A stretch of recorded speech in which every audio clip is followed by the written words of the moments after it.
नमस्कार, मैं डॉक्टर स्वाति मिश्रा। आप सभी का मेरे चैनल स्वेट्स पैशन पे दोबारा से स्वागत है, अभिनंदन है। आज जिस टॉपिक को मैं लेकर के आई हूँ वो अगेन ऑगस्ट कॉम्ट की थ्योरी है, जिसमें पिछली बार मैंने आप लोगों को पढ़ाया था हायरार्की ऑफ साइंस, और इस बार मैं आप लोगों को जो वीडियो दूंगी वो है law of 3 stages. Basically Auguste Comte's के बहुत सारी थ्योरीज हैं, जिसमें हायरार्की ऑफ साइंस है, लॉ ऑफ 3 स्टेजेस है, पॉजिटिविज्म की थ्योरी है, social statics and social dynamics की थ्योरी है। पर आपको इस वीडियो में मैं सिर्फ लॉ ऑफ 3 स्टेजेस के बारे में बताऊंगी, जो कि बहुत ज़्यादा इंपॉर्टेंट टॉपिक है। आपके यूजीसी नेट जेआरएफ के सिलेबस में इंक्लूड है, सिविल मेंस के सिलेबस में इंक्लूड है, इवन बीए के सिलेबस में इंक्लूड है, चाहे वो किसी भी यूनिवर्सिटी और कॉलेज का सिलेबस हो, और इवन पीजी लेवल पे भी ऑगस्ट कॉम्ट की थ्योरीज पूछी जाती है। तो बहुत ज़्यादा इंपॉर्टेंट टॉपिक है ये, आप इसको प्लीज़ ध्यान से सुनिएगा। और इससे पहले जो ऑगस्ट कॉम्ट की हायरार्की ऑफ साइंस है उसे ज़रूर से एक बार सुन लीजिएगा। तो चलिए अपने वीडियो को स्टार्ट करते हैं। तो आज जो हमारा टॉपिक है वो है लॉ ऑफ 3 स्टेजेस। इसमें बेसिकली ऑगस्ट कॉम्ट ने ह्यूमन सोसाइटी के इवोल्यूशन, ह्यूमन सोसाइटी के डेवलपमेंट की बात की है कि किस तरह से अलग अलग स्टेजेस से गुजर करके एक ह्यूमन सोसाइटी डेवलप की है। उसमें उन्होंने प्रारंभिक अवस्था से यूरोप की जो सभ्य समाज की अवस्था थी, प्रारंभिक अवस्था आप समझ जाइए, पता नहीं कितने बीसी पहले की बात उन्होंने की है, मतलब ऑल टोटल प्रिमिटिव सोसाइटी की बात की, कि प्रिमिटिव सोसाइटी से कैसे ह्यूमन सोसाइटी अलग अलग स्टेजेस से इवॉल्व होते हुए, और उन्होंने यूरोप के सभ्य समाज तक के चरणों को बताया है। और यूरोप का सभ्य समाज आपने पीछे रेनेसा वगैरह में पढ़ा कि रेनेसा और एनलाइटमेंट के बाद से, फ्रेंच रेवोल्यूशन और इंडस्ट्रियल रेवोल्यूशन के बाद से जो यूरोप में सभ्य समाज का निर्माण हुआ, जिसमें कि हम ह्यूमैनिटी पे, इंटेलेक्चुअलिटी पे, इंडिविजुअलिज्म पे, इन सब चीज़ों पे फोकस करने लगे। तो ये पूरा उन्होंने प्राचीन समाज से लेकर के यूरोप के सभ्य समाज तक जो मानव समाज का विकास हुआ है उसकी यात्रा को बताया है। और बेसिकली उन्होंने 3 स्टेजेस की बात की है कि पूरा जो ह्यूमन सोसाइटी है, और उसमें उन्होंने ह्यूमन सोसाइटी के विकास के साथ साथ मानव ज्ञान के विकास की भी बात की, कि जैसे जैसे समाज विकसित होता जाता है मानव ज्ञान भी विकसित होते जाता है। आप इस थ्योरी को जब डिटेल में पढ़ेंगे तो आपको पूरी तरह से समझ में आ जाएगा। और आप यहाँ पर 3 स्टेजेस देख रहे होंगे, जिन्होंने ऑगस्ट कॉम्ट ने पूरे 3 स्टेजेस में डिवाइड किया ह्यूमन सोसाइटी के डेवलपमेंट पे, या ह्यूमन नॉलेज के डेवलपमेंट को। सबसे पहला जो उन्होंने जो सोसाइटी बताया वो बताया थियोलॉजिकल स्टेज या फिक्शियस स्टेज, या इसे हम हिंदी में कहते हैं धार्मिक स्तर। उसके बाद जो स्तर आया वो आया तात्विक स्तर, और सबसे लास्ट जो स्टेज आया वो आया साइंटिफिक और positivist society, positive society, scientific society, positivistic society या प्रत्यक्षवादी स्तर। तो पूरे मानव समाज के विकास क्रम को उन्होंने 3 अवस्थाओं में बताया है: धार्मिक स्तर, तात्विक स्तर और प्रत्यक्षवादी स्तर। That is the theological stage, metaphysical stage and the last one is scientific और पॉजिटिव स्टेज। तो चलिए अब हम एक एक करके एक एक स्टेज को डिस्क्राइब करते हैं। कॉम्टे का विश्वास था कि मानव समाज का विकास व्यक्ति के बौद्धिक विकास के साथ हुआ है। मतलब जैसे जैसे व्यक्ति की बौद्धिकता विकसित करती गई, वैसे वैसे मानव समाज का विकास होते चला गया, और उनकी चिंतन धारा भी 3 मुख्य अवस्थाओं में विकसित हुई, जिसको उन्होंने धर्म शास्त्रीय या धार्मिक स्तर, प्रत्यक्षवादी या कहीं कहीं तत्व मीमांसीय स्तर, या जिसको इंग्लिश में हम मेटाफिजिकल स्टेज कहते हैं, और तीसरा प्रत्यक्षवादी स्तर, जिसे हम वैज्ञानिक स्तर, साइंटिफिक स्टेज या पॉजिटिव स्टेज भी कहते हैं। तो ये 3 आधारों पे तीन जो स्टेजेस हैं, तीन मुख्य अवस्थाओं से कॉम्ट मानते हैं कि पूरी जो मानव समाज की विकास यात्रा है, जो बौद्धिक विकास यात्रा है, वो 3 स्तरों से होकर के गुजरी है।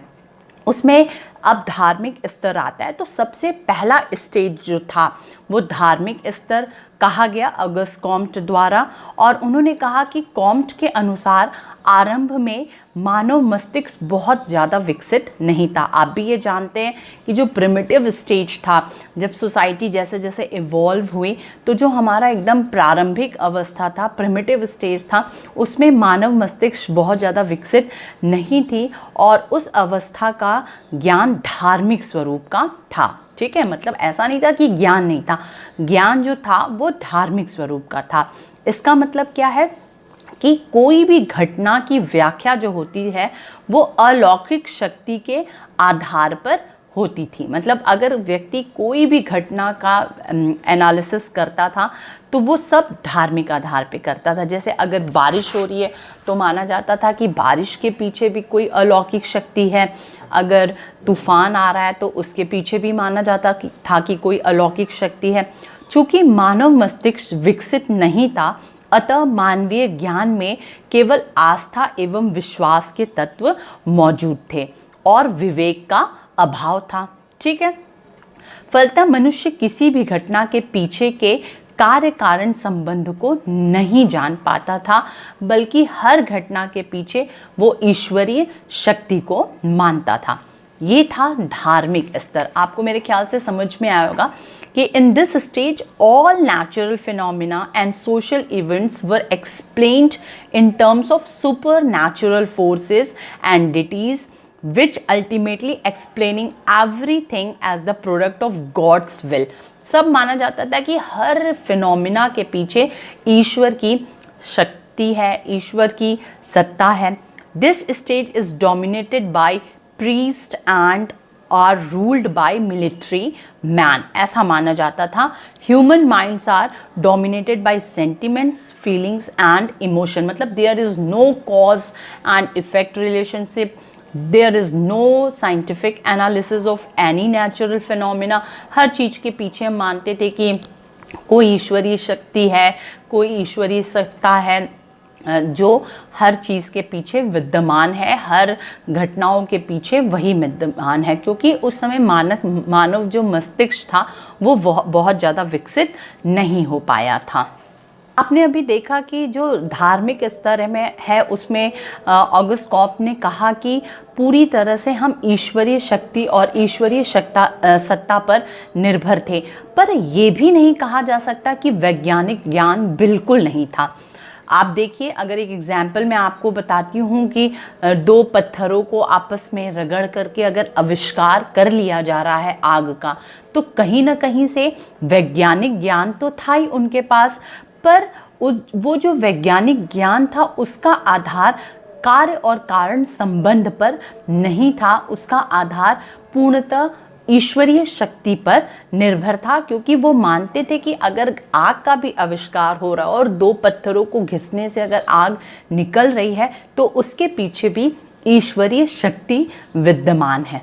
ठीक है, अब ये धार्मिक स्तर को ऑगस्ट कॉम्ट ने अगेन 3 स्तरों में बांटा। आप याद रखिएगा, पूरी मानव विकास यात्रा को, मानव समाज विकास यात्रा को या बौद्धिक विकास यात्रा को मानव के 3 स्तरों में बांटा गया है। धार्मिक स्तर, तात्विक स्तर और प्रत्यक्षवादी स्तर, theological stage, metaphysical stage and scientific stage. अभी मैंने आपको पूरी तरह से थियोलॉजिकल स्टेज को समझाया, मे बी आपको समझ में आ गया होगा। इस थियोलॉजिकल स्टेज को अगेन ऑगस्ट कॉम्ट ने 3 भागों में बांटा, जिसमें पहला है प्रेतवाद स्तर जिसको हम फैटिसिज्म कहते हैं, बहुदेववाद स्तर जिसको हम पॉलीथिज्म कहते हैं। ठीक है, और एक देवतावाद जिसको एक देववाद भी कहा गया, कहीं एक देवतावाद भी कहा गया, इसको मोनोथिज्म कहते हैं। तो ये थियोलॉजिकल स्टेज अगेन 3 लेवल्स में बटे। जो सबसे पहला स्तर था प्रेतवाद स्तर, फेटिसिज्म, इसमें क्या था कि प्रेतवाद के स्तर में प्राकृतिक चीज़ों का मानवीकृत किया जाता था, मतलब कोई भी चीज़ में हम ईश्वर की शक्ति मानते थे। आगे पढ़ते हैं, जैसे पेड़ों, नदियों, पर्वत आदि को पूजा इसलिए की जाती थी क्योंकि लोगों में ऐसी धारणा रहती थी कि प्राकृतिक चीज़ों में देवी देवता विद्यमान रहते हैं। लेकिन जैसे जैसे मस्तिष्क में विकास होता गया वैसे वैसे मानव ज्ञान में परिवर्तन आता गया। ठीक है, तो प्रेतवाद स्तर में आपने देखा, जिसको फेटिसिज्म कहते हैं, प्रथम उपस्तर पर प्रत्येक चीज में एक जीवित सत्ता का अनुभव किया जाता था। कोई भी चीज़ है, जैसे मान लीजिए कि मैं एक एग्जांपल देके जा रही हूँ कि अगर ये बाउल अगर उस टाइम पे रहा होगा तो माना जाता होगा कि इसमें भी कोई जीवित शक्ति या सत्ता विराजमान है। एक एग्जाम्पल मैं और ले लेती हूँ कि अगर मान लीजिए कि उस टाइम पे ये कोई चीज़ रही होगी तो इसमें भी मान लिया जाता था कि कोई जीवित शक्ति या सत्ता है। तो मतलब पौधों में कोई भी मेटल की कोई चीज़ हो या कुछ भी ऐसी चीज़ हो, हर चीज़ में वो जीवित सत्ता का अनुभव करते थे, जो धार्मिक स्तर का प्रथम स्तर था, जिसको प्रेतवाद कहा गया या फैटिसिज्म कहा गया। ठीक है, प्रेतवाद का रूप, इसको मैं आपको थोड़ा सा इंग्लिश में भी बता देती हूँ कि fetishisms believes that supernatural power dwells in inanimate object. ठीक है, form of religion started which admitted of no priesthood. इसमें प्रीस्टहुड को कोई बहुत ज़्यादा इम्पोर्टेंस नहीं दी गई थी। धार्मिक स्तर के आगे वाले स्टेजेस में प्रीस्टहुड को इम्पोर्टेंस दी गई थी, पर फर्स्ट स्टेज फैटिसिज्म में बहुत ज़्यादा इम्पोर्टेंस नहीं दी गई थी। People worship inanimate objects like trees, stones, a piece of wood, volcanic eruption, etc. वो सभी को की पूजा करते थे क्योंकि मानते थे कि हर चीज़ में जीवित सत्ता विद्यमान है। Through this practice, people believe that all things roots from a supernatural sources. क्योंकि वो हर चीज़ में जीवित सत्ता का अनुभव करते थे तो वो हर चीज़ को सुपरनैचुरल पावर की दृष्टि से देखते थे। ठीक है, तो ये थियोलॉजिकल स्टेज की पहली अवस्था है फेटिसिज्म, प्रेतवाद। फिर मानव मस्तिष्क थोड़ा और विकसित हुआ तो मानव सभ्यता थोड़ी और विकसित हुई। उसके बाद से इसी धार्मिक स्तर में आया बहुदेववाद, पॉलीथिज्म। इसमें क्या किया गया, द्वितीय उपस्तर पर मनुष्यों का मस्तिष्क अधिक सुसंगठित होता चला गया। ठीक है, अब जो हमारा मस्तिष्क था वो थोड़ा सा और संगठित होता गया। इस कारण अनेक देवताओं को सम्मिलित रूप से देखने की भावना उत्पन्न हुई। अब हम इसमें अनेक देवी देवताओं का कंसेप्ट आया। ठीक है, इसमें क्या हुआ कि अब हम वायु में अलग देवताओं का अनुभव करने लगे। अब हम देवता के अलग अलग रूपों को जन्म दिए। पहले क्या था कि हम मानते थे कि हर चीज़ के पीछे सुपरनैचुरल पावर है। अब हम मानने लगे कि इस पर्टिकुलर चीज़ के पीछे कोई एक देवता है, दूसरी चीज़ के पीछे कोई दूसरे देवता हैं, तीसरी चीज़ के पीछे कोई तीसरे देवता हैं, और इस तरह से बहुदेववाद का कंसेप्ट आया। मतलब हमने वायु में अलग देवताओं का अनुभव किया, हमने अग्नि में अलग देवता का अनुभव किया, और इस तरह से इसको हम बहुदेववाद कहते हैं। जैसे मतलब explanation of things through the use of many gods. Primitive people believes that all natural forces are controlled by different gods, gods of water, god of air, god of earth, etc. तो इस तरह से पॉलीथिज्म concept आया। ठीक है, ये धार्मिक स्तर का दूसरा स्तर है।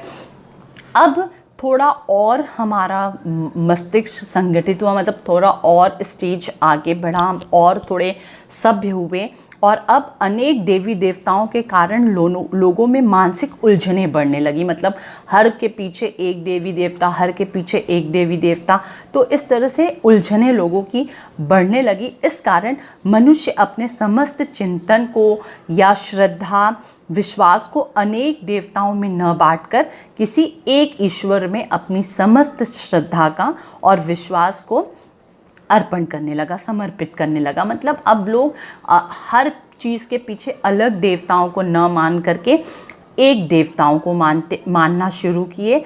और अब जो नया कंसेप्ट आया वो आया मोनोथिज्म। तो मतलब थियोलॉजिकल स्टेज का जो थर्ड स्टेज है वो मोनोथिज्म स्टेज है, means believing in one god और god in one. Primitive people believe in a single theistic entity is responsible for the existence of universe। अब लोग मानने लगे कि इस पूरे ब्रह्मांड के निर्माण के पीछे कोई एक ही शक्ति है, न कि अनेक शक्तियां हैं। अब हम आते हैं अपने दूसरे स्टेज की तरफ, जिसको हम तात्विक स्तर कहते हैं, मेटाफिजिकल स्टेज कहते हैं। ये धार्मिक अवस्था की बाद की अवस्था है और प्रत्यक्षवादी अवस्था की पहले की अवस्था है।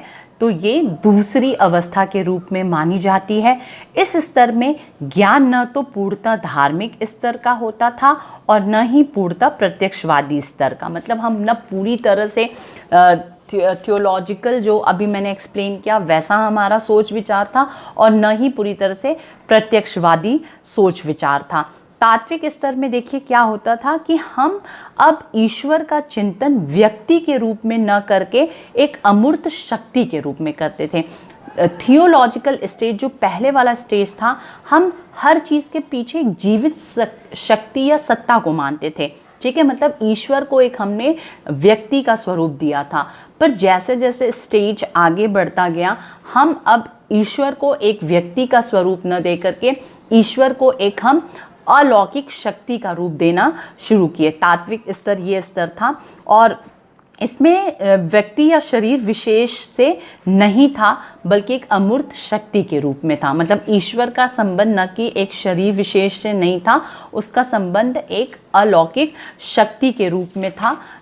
इसे मैं एक बार इंग्लिश में भी एक्सप्लेन कर दे रही हूँ कि metaphysical stage is an extension of theological stage, refers to explanation of impersonal abstract concept. People try to believe that God is an abstract power or force determines events in the world. It corresponds very roughly to the middle age of Renaissance. माना जाता था कि जो metaphysical stage है, जो तात्विक स्तर है, वो जो है वो आपका रेनेसा पीरियड, मतलब एनलाइटमेंट पीरियड, मतलब 13 सेंचुरी से लेकर के 18 सेंचुरी का जो दौर था वो मेटाफिजिकल स्टेज का दौर था। ठीक है, तो मेटाफिजिकल स्टेज क्लियर हो गया आपको। अब हम आते हैं अपने थर्ड स्टेज की तरफ, जो कि वैज्ञानिक स्तर है, जिसको हम प्रत्यक्षवादी स्तर कहते हैं। ठीक है, बेसिकली जो ये वैज्ञानिक स्तर है या प्रत्यक्षवादी स्तर है, इसमें कहा जाता है कि ये मानव मस्तिष्क के विकास का तीसरा स्तर है और अंतिम स्तर। ऑगस्ट कॉम्ट ने ऐसा कहा है कि it is the last stage और it is the third stage of the human development, human mind development. और इसमें माना गया कि ज्ञान और अवलोकन को सबसे ज़्यादा इम्पोर्टेंस दिया गया। जो तीसरा स्टेज था हमारा पॉजिटिव स्टेज जो है, ऑगस्ट कॉम्ट ने इसको माना कि ये 18वीं शताब्दी के बाद का जो समाज आया, उसके बाद का जो मानव की विकास यात्रा रही, वो सब इस प्रत्यक्षवादी स्तर में आती है, जिसमें हम कार्य कारण संबंध को सबसे ज़्यादा महत्व देते हैं। इसमें हम वैज्ञानिक तर्क शक्ति को बहुत ज़्यादा इम्पॉर्टेंट देते हैं, हम इसमें शोध को महत्व देते हैं। आपको मैं एक यहाँ पर पूरा रो डायग्राम जैसा करके मैंने बताया है पॉइंट में कि देख लीजिए। तो ये पॉजिटिव स्टेज कौन कौन सा है, जिसमें साइंटिफिक वे ऑफ थिंकिंग है, मतलब हम वैज्ञानिक तरीके से किसी को सोचते हैं और समझते हैं। जैसे इस बॉल का एग्जाम्पल दिया था कि इसको जो धार्मिक स्तर था उसमें भी इसमें किसी जीवित शक्ति और सत्ता को महत्व दिया जाता था। पर जब प्रत्यक्षवादी स्तर आया, जब हमारा मस्तिष्क और ज़्यादा विकसित किया, तो हम इसमें मानने लगे कि अब इसमें कॉज और इफ़ेक्ट का रिलेशन है। ये मेटल से बना हुआ है, मेटल से बना हुआ है इसलिए ये ठोस है, सॉलिड है, मतलब ये सारी चीज़ों को हम आधार मान करके विश्लेषण करना शुरू किए। पॉजिटिव थॉट हमारा विकसित किया, ऑब्जर्वेशन एंड एक्सपीरियंस, मतलब जिस चीज़ को हम ऑब्जर्व करते थे और जिस चीज़ को हम फील करते थे, मतलब एक्सपीरियंस के बेसिस पे उसको हम इम्पोर्टेंस देने लगे। कॉज और इफ़ेक्ट का रिलेशनशिप इस स्टेज में दिखाई देता है। ऑब्जर्वेशन जो है वो ज़्यादा इम्पॉर्टेंट है in comparison to imagination. Rational thinking हमारी आने लगी, तार्किक क्षमता विकसित होने लगी। अब क्या है कि ये जो स्टेज है वो dominated by entrepreneurship, technologist, industrial, administrative persons, इन सब का ज़्यादा डोमिनेशन होने लगा सोसाइटी में, और रिलीजन बिकम लेस प्रीडोमिनेंट, और धर्म को हम कहीं ना कहीं से कम महत्व देने लगे। और धर्म के किस स्वरूप को? धर्म के उस स्वरूप को जहाँ कहीं ना कहीं से अंधविश्वास जुड़ा हुआ था। अब हम धर्म को तर्क और तर्क पर देखना शुरू किया, जिसको हम आप देख सकते हैं कि सेकुलराइजेशन कंसेप्ट जो है वो इसी समय डेवलप होना शुरू हुआ, और साइंटिफिक मेथड्स को हम ज़्यादा इम्पॉर्टेंट देने लगे। तो ये वैज्ञानिक स्तर या प्रत्यक्षवादी स्तर के नाम से जाना जाता है। तो कॉम्ट ने ह्यूमन माइंड डेवलपमेंट को, ह्यूमन सोसाइटी के डेवलपमेंट को इस 3 स्टेजेस में बांटा। पहला थियोलॉजिकल स्टेज, जिसको अगेन हम 3 स्टेज में बांटते हैं, फैटिसिज्म, पॉलिथिज्म और मोनोथिज्म। उसके बाद जो स्टेज आता है वो आता है मेटाफिजिकल स्टेज, तत्वमीमांसीय स्तर, और तीसरा स्टेज आता है साइंटिफिक स्टेज या पॉजिटिव स्टेज या वैज्ञानिक स्तर या प्रत्यक्षवादी स्तर। तो ये ऑगस्ट कॉम्ट का लॉ ऑफ 3 स्टेजेस है। देखिए, आप जो जितना पढ़े होंगे, आपको अभी तक जितना मैंने बताया, तो आपको लगा होगा कि पूरा सोसाइटी इस तरह से आगे बढ़ी होगी, ठीक है। पर एक चीज़ और समझिए कि ये तीनों स्तर आवश्यक नहीं है कि एक दूसरे से पूरी तरह से अलग हों, ठीक है। ऐसा नहीं है कि बस जहाँ थियोलॉजिकल स्टेज ख़त्म हुआ ठीक उसी जगह से मेटाफिजिकल स्टेज शुरू होता है, और फिर जैसे ही मेटाफिजिकल स्टेज ख़त्म होता है फिर हम पॉजिटिव स्टेज में आ जाते हैं, और इसी तरह से सोसाइटी का, ये ह्यूमन माइंड का एवोल्यूशन होता है। ऐसा नहीं है। उन्होंने कहा कि एक अभी है अस्तित्व में और उसी के साथ दूसरा भी अस्तित्व रख सकता है। मतलब एक ही समाज में हम तीनों तरह के स्टेज देख सकते हैं। एक ही दिमाग में, एक ही इंसान में भी हम तीनों तरह के स्टेज देख सकते हैं, और व्यक्ति भी अलग अलग स्टेजेस में हो सकते हैं। जैसे धार्मिक विषयों पर हम धार्मिक स्तर पर हो जाते हैं, जीवन के आदर्शों के संबंध में हम तात्विक स्तर पर हो जाते हैं, और जीवित रहने के साधनों के संबंध में हम वैज्ञानिक स्तर पर हो जाते हैं। आप इस चीज़ को समझिए कि जो ऑगस्ट कॉम्ट की थ्योरी, आप बिल्कुल ऐसा मत सोचिएगा कि एकदम सोसाइटी का एवोल्यूशन ऐसे से हुआ। उन्होंने बताया इस चीज़ को, पर उन्होंने ये भी बताया कि एक व्यक्ति के अंदर भी तीनों स्तर जीवित हो सकते हैं। जैसे जब कभी धर्म की बात आती है, हम धार्मिक स्तर पे सोचने और समझते हैं, तो हम पूरी तरह से धार्मिक स्तर पे सोचना और समझना शुरू कर देते हैं। जब हम जीवन के आदर्शों के संबंध में सोचने और कोशिश करते हैं जानने की, तब हम तात्विक स्तर के जैसा होकर के सोचने लगते हैं। और जब हम जीवन के रहने के साधनों के, जैसे हमें एसी भी चाहिए, फ़ैन भी चाहिए, ये कॉलर माइक भी चाहिए, तो हम पूर्णतः इसमें प्रत्यक्षवादी स्तर पे होकर के सोचने लगते हैं। तो उदाहरण के रूप में इन तीनों स्तरों का अनोखा समन्वय भारतीय समाज में मिलता है। अगर ऑगस्ट कॉम्ट की थ्योरी को हम इंडियन कंटेक्स्ट में डिस्क्राइब करते हैं, हमेशा आपको एग्ज़ाम में आ जाता है, जैसे अगर आप JNU वगैरह का एंट्रेंस देंगे तो एग्ज़ाम में आ जाता है कि ऑगस्ट कॉम्ट की थ्योरी को आप इंडियन कॉन्टेक्स्ट में समझाइए। तो इस तरह से आप देखते हैं कि अगर हम भारतीय समाज का विश्लेषण करें तो भारतीय समाज में हम ये देख सकते हैं ये तीनों स्तर एक साथ भी विद्यमान हैं, और जब समाज का इवोल्यूशन हुआ होगा, उद्विकास हुआ होगा, तो ये तीनों स्तर एक के बाद एक भी देखने को मिले होंगे। कॉम्टे ने उदाहरण दिया कि एक वैज्ञानिक जो कि अन्य सभी विषयों में विज्ञान पर या वैज्ञानिक पद्धति पर विश्वास रखता है, यदि उसके इकलौते बेटे की मृत्यु हो जाती है तो हो सकता है कि वह वैज्ञानिक ढंग से अपने आप को सांत्वना न दे।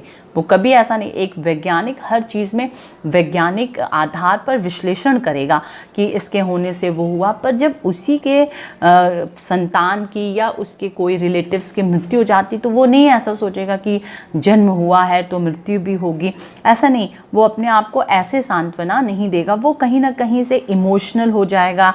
ऐसे अवसरों पे उसके लिए तात्विक विचारों का सहारा लेना अधिक उचित होगा, और वो यह सोच करके अपने आप को समझाएगा कि संसार में मिलन और विरह, सुख और दुख तो ये आता ही है, ये हमें सहना ही पड़ता है। हम अपने आप को उस टाइम पे ऐसे हो करके समझाने का प्रयास करते हैं, मतलब हम कहीं ना कहीं से कुछ धार्मिक तत्वों को भी अपने भीतर समावेश करते हैं, और हम कुछ प्रत्यक्ष जो मेटाफिजिकल स्टेज होता है उसमें दोनों के ही गुण पाए जाते हैं, धार्मिक स्तर के भी और प्रत्यक्षवादी स्तर पे भी। तो ऐसे में जब उसके किसी बच्चे की मृत्यु होगी या कुछ भी होगा, तो वो अपने आप को इस धार्मिक स्तर के आधार पे भी और प्रत्यक्षवादी स्तर के आधार पे भी हो करके समझाएगा। वो ये अपने आप को इस तरह समझाएगा कि ईश्वर जो कुछ भी करता है उसमें हमारी भलाई होती है। एक हम मान लेते हैं कि एक पारलौकिक शक्ति है जो कहीं ना कहीं से हमें नियंत्रित करे। यही तो तत्वमीमांसा का गुण है ना, कि हम पारलौकिक शक्ति को मानते हैं, न कि कोई जीवित सत्ता को। और हम तो वो जो वैज्ञानिक है वो अपने आप को इस तरह से धीरज देगा, मतलब सिर्फ वैज्ञानिक का तो मैंने यहाँ पर एक उदाहरण लिया, हर इंसान फिर इस तरह से उस कंडीशन में ऐसा सोचता है। तो कुल मिलाकर के मैंने ये समझाया कि जो ऑगस्ट कॉम्ट के तीनों स्टेजेस हैं वो एक के बाद एक भी आपको देखने को मिल सकते हैं सोसाइटी के एवोल्यूशन में, ह्यूमन माइंड के, मानव ज्ञान, ह्यूमन नॉलेज के एवोल्यूशन में, और एक ही व्यक्ति के भीतर भी ये तीनों गुण हो सकता है। एक ही समाज के अंतर्गत भी ये तीनों स्तर पाए जाते हैं। जैसे मैंने कहा कि भारतीय समाज में आप कुछ क्षेत्र देख लीजिए जो पूर्णतः प्रत्यक्षवादी स्तर पे हैं, जैसे मुंबई और बेंगलोर और इन सब के कल्चर्स, पुणे के कल्चर को देखिए तो बहुत हद तक आपको पॉजिटिव और साइंटिफिक अप्रोच देखने को मिलेगा। पर आप अगर अंडमान निकोबार के जो कुछ ऐसे ट्राइब्स हैं, जैसे कुछ जारवाज वगैरह हैं, आप उनको देखिए तो वो अभी भी पूरी तरह से थियोलॉजिकल स्टेज में रह रहे हैं। और कुछ ऐसे शहर भी आपको देखेंगे जो मेटाफिजिकल स्टेज में आपको नज़र आएंगे। तो कुल मिला के पूरी थ्योरी इसी 3 स्टेज को डिस्क्राइब करती है। मेरे ख्याल से आपको ये थ्योरी बहुत अच्छे से समझ में आई होगी। अब अगर आपको इसका क्रिटिसिज्म आता है कि इसकी आलोचनात्मक व्याख्या कीजिए, तो मैं कुछ पॉइंट्स आपको बता रही हूँ। पहली आलोचना ये की गई कि आलोचकों का यह कहना है कि कॉम्ट का यह सिद्धांत उनके मौलिक चिंतन का परिणाम नहीं है, बल्कि उसने इसे आदि विद्वानों से ग्रहण किया। उनका पहला जो क्रिटिस करने वाले लोग हैं उनका कहना है कि वो कोई उनका अपना मौलिक चिंतन नहीं है, वो जो प्रिमिटिव स्कॉलर्स रहे होंगे उनसे करके उन्होंने अपनी ये थ्योरी को लिख दिया।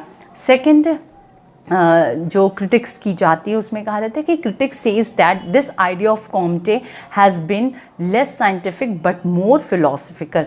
ये थ्योरी इनकी साइंटिफिक कम दिखती है और फिलोसफिकल ज़्यादा दिखती है। Actually Comte did not do any field studies. अगर आप देखें तो कॉम्टे ने कोई फील्ड वर्क नहीं किया है, और उन्होंने ये थ्योरी जो है वो किसी के मेमोरीज़ को सुन करके या किसी के यात्रा वृत्तांत को सुन करके, या जो और भी सेकेंडरी डेटाज जो होते हैं, मतलब बुक्स और जर्नल्स और ये रिपोर्ट्स वगैरह, इन सब का आधार बना करके ये अपनी थ्योरी को लिखा है। इसलिए माना जाता है कि ये कहीं ना कहीं से ये प्रैक्टिकल थ्योरी उनकी नहीं है। पैरेटो जो कि साइक्लिक थ्योरी के समर्थक माने जाते हैं, ऑगस्ट कॉम्ट माने जाते हैं इवोल्यूशनरी थ्योरी के या लीनियर थ्योरी के, पैरेटो माने जाते हैं साइक्लिक थ्योरी के। तो पैरेटो का सारे इवोल्यूशनरिस्ट थ्योरी स्कॉलर्स के क्रिटिसाइज को पैरेटो करते हुए कहते हैं कि these scholars have wanted to study human civilisation from past to present, कि ये जो एवोल्यूशनरिस्ट हैं वो पास से प्रेजेंट की तरफ एनालिसिस कर रहे थे। आप देखिए तो उन्होंने पहले थियोलॉजिकल स्टेज को बताया, फिर मेटाफिजिकल स्टेज को बताया, फिर पॉजिटिव स्टेज को बताया, मतलब पास से प्रेजेंट की तरफ आगे बढ़े। बल्कि according to Pareto scientist should provides over anything from known to unknown. बल्कि जो वैज्ञानिक होते हैं, पैरेटो का कहना है कि जो वैज्ञानिक होते हैं उनको नोन से अननोन की तरफ जाना चाहिए, मतलब प्रेजेंट से पास की तरफ जाना चाहिए, न कि अननोन से नोन की तरफ आना चाहिए। ऐसा पैरेटो ने क्रिटिसाइज़ किया है। और बुगार्डस जो है, बुगार्डस का अगर क्रिटिसिज्म देखें तो Comte fail to postulates a fourth mode of thinking, तो इन्होंने कहा कि कॉम्टे ने 3 डिवीज़न किया। 3 डिवीज़न क्या क्या किया? थियोलॉजिकल स्टेज, मेटाफिजिकल स्टेज और पॉजिटिव स्टेज। उन्होंने चौथा स्टेज तो बताया ही नहीं। और बोगार्डिस के अकॉर्डिंग चौथा स्टेज क्या है? Socialised thinking. जो हम सोशलाइज्ड थिंकिंग जो हमारी, जिसमें कि हम ह्यूमन वेलफेयर की बात करते हैं, हम ह्यूमन के वही मैंने जो बताया एम्पावरमेंट, विमेन एम्पावरमेंट की बात करते हैं, हम वेलफेयर की बात करते हैं, हम इंडिविजुअलिज्म की बात करते हैं, हम ह्यूमन नीड्स की बात करते हैं।